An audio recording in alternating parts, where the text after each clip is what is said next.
Nike, sebagai ikon global dalam industri perlengkapan olahraga, sejak lama menjadi simbol inovasi Amerika. Lambang swoosh-nya dikenal di seluruh dunia sebagai representasi dari performa tinggi dan gaya hidup ambisius. Namun, keputusan terbaru perusahaan untuk memindahkan produksi dari AS ke luar negeri menandai perubahan besar dalam arah strategis mereka. Langkah ini bukan sekadar penyesuaian bisnis biasa. Ia merupakan reaksi langsung terhadap kebijakan tarif agresif dari Presiden terpilih Donald Trump yang merombak struktur perdagangan global dan menantang cara kerja perusahaan multinasional. Pemerintahannya mengedepankan pendekatan proteksionis, membebani mitra dagang dengan tarif yang dimaksudkan untuk mendorong pertumbuhan industri dalam negeri dan meningkatkan lapangan kerja. Tapi kenyataannya tak sesederhana itu. Negara-negara mitra segera membalas dengan tarif serupa, memicu perang dagang yang memperburuk iklim usaha.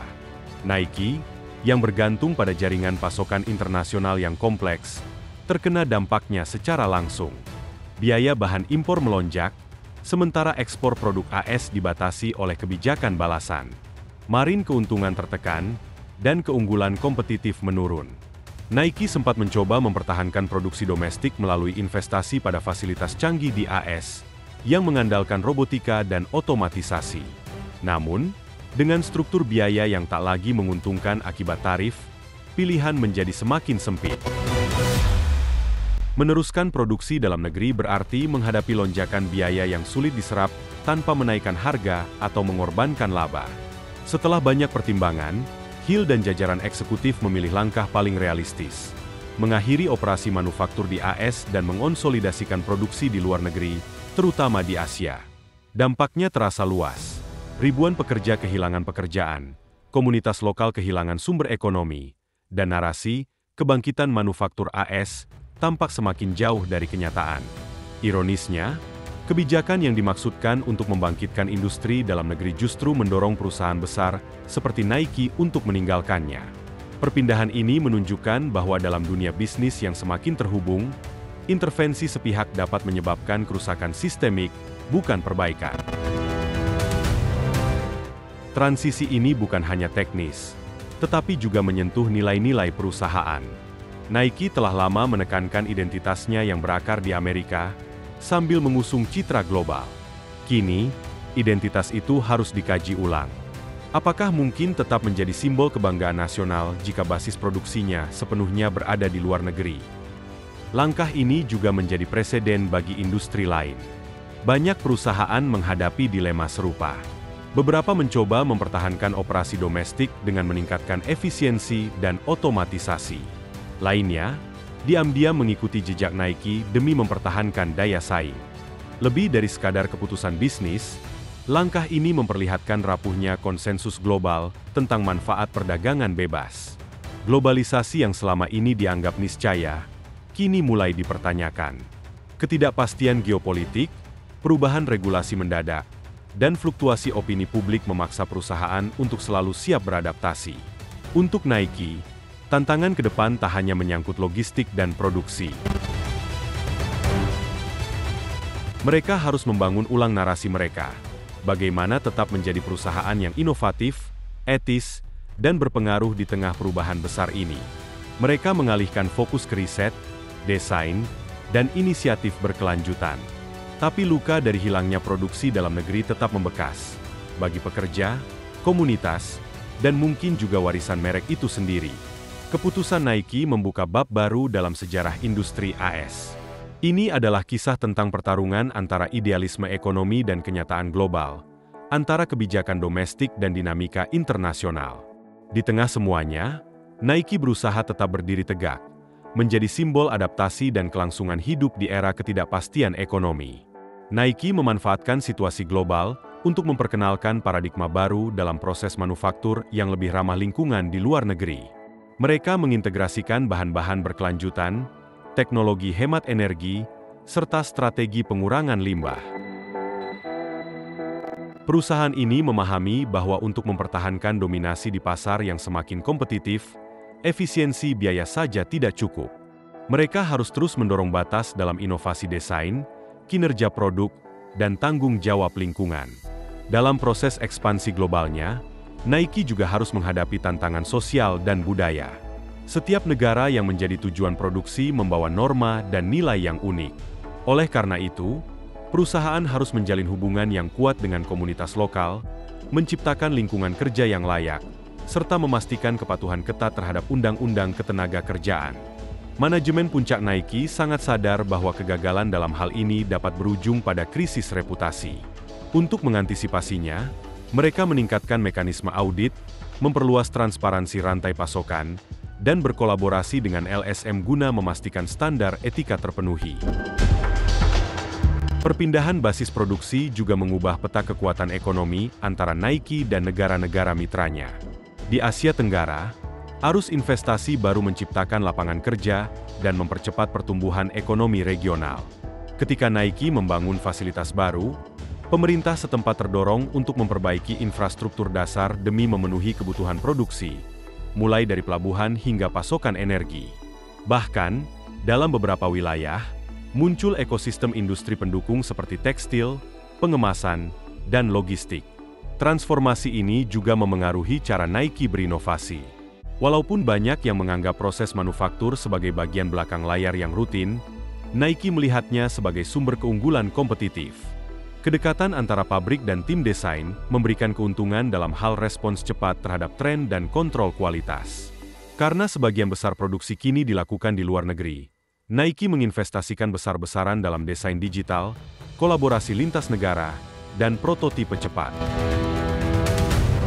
Dengan memanfaatkan teknologi ini, tim di Amerika Serikat dapat bekerja secara real-time dengan rekan di Asia, menjaga agar proses inovasi tetap berjalan cepat dan responsif. Namun, globalisasi produksi juga membawa risiko baru. Rantai pasokan yang tersebar di banyak negara lebih rentan terhadap gangguan seperti bencana alam, ketidakstabilan politik, atau perubahan kebijakan perdagangan. Sebagai respon, Nike mendiversifikasi pemasok dan menerapkan sistem manajemen risiko berbasis data dan kecerdasan buatan, sehingga potensi masalah dapat dideteksi lebih dini dan dicegah sebelum memburuk. Kecepatan menjadi elemen kunci dalam strategi baru ini. Nike menciptakan struktur organisasi yang lebih dinamis dengan membentuk tim lintas fungsi yang memiliki wewenang untuk mengambil keputusan cepat. Tim-tim ini dapat merespons perubahan permintaan, gangguan logistik, atau fluktuasi bahan baku dengan ketangkasan tinggi. Ketika tantangan muncul, mereka dapat segera mengalihkan jalur pengiriman, menyesuaikan kapasitas produksi, atau mencari alternatif pemasok tanpa harus melalui birokrasi berlapis. Namun, tidak semua pihak menyambut langkah ini dengan baik. Di dalam negeri, banyak pihak mempersoalkan keputusan Nike untuk menutup pabrik di Amerika Serikat. Wacana publik ramai mempertanyakan apakah strategi perdagangan proteksionis justru menghasilkan efek sebaliknya, yaitu mendorong perusahaan besar untuk memindahkan operasinya ke luar negeri. Perdebatan ini mengangkat isu yang lebih besar tentang arah masa depan industri AS, antara kepentingan nasional dan tuntutan efisiensi global.